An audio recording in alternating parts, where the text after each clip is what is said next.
Giannis, the reigning champ, but he's hungry for more. Perk, what would another title mean for his legacy? It would mean everything. When you look at Giannis Antetokounmpo right now, in his short stint, his resume is longer than the Starbucks line, okay? When you talk about all his individual accolades and you talk about all the things that he has accomplished, right now, today, he's a top 10 power forward of all time. If Giannis Antetokounmpo was to win a championship and another finals MVP, let me repeat, if he was to win another championship and another finals MVP this season, with how stacked the Eastern Conference is, he would jump Karl Malone, Dirk Nowitzki, Charles Barkley, Kevin Garnett, and he will become the number 2 greatest power forward of all time. When you look at Giannis and you talk about his accolades, you look at it, NBA champion, check. Finals MVP, check.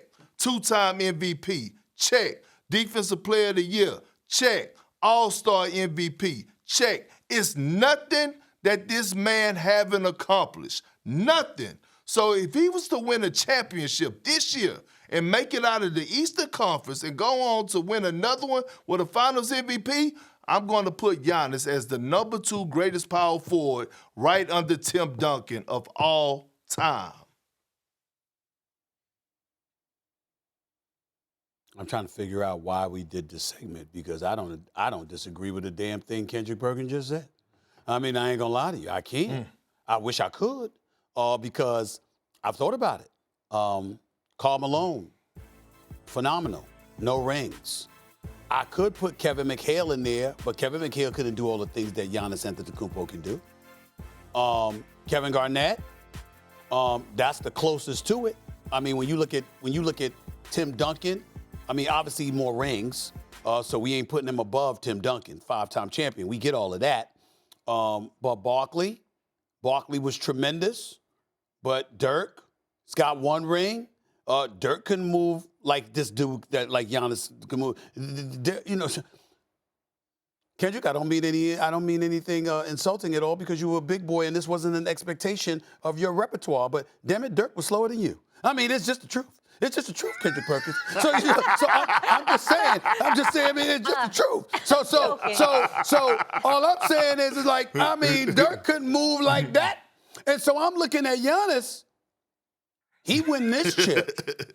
There's nobody to talk about on his level other than Tim Duncan from the power forward spot. Now I will say this though, I'm one of those guys who believe, like. For me personally, when you think prototypical power forward, I'm not talking about Karl Malone stepping away from the basket, shooting the elbow jump shot, or finishing on a break. I know that's a different dimension, and that has to get included, which is why Karl Malone is the mailman. He delivered.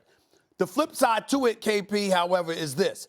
I have always, just for your edification, so you know, I have always been one who looked at Kevin McHale back to the basket, 10 feet and in, as the most unstoppable power forward in the history of basketball outside of Tim Duncan.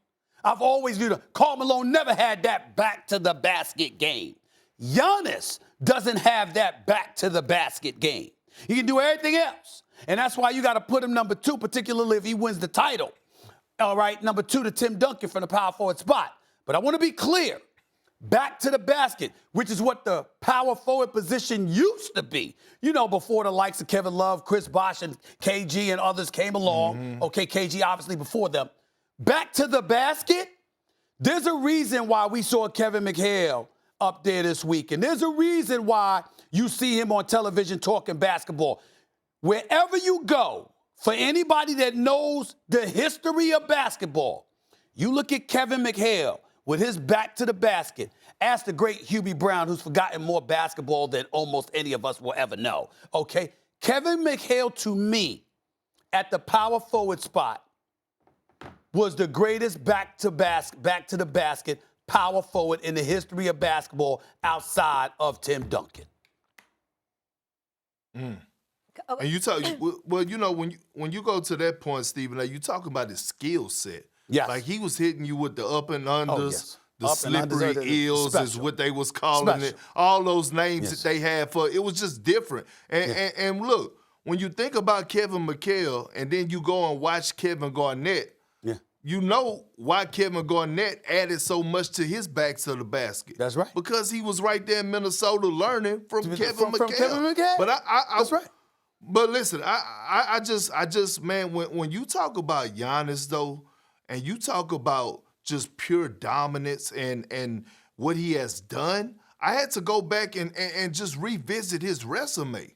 And I had to go look. And you know the crazy thing about the whole situation is that we have at least 5 years of this. If he stays healthy, we have at least 5 years of Giannis giving us close to 30 points and 14 rebounds a night.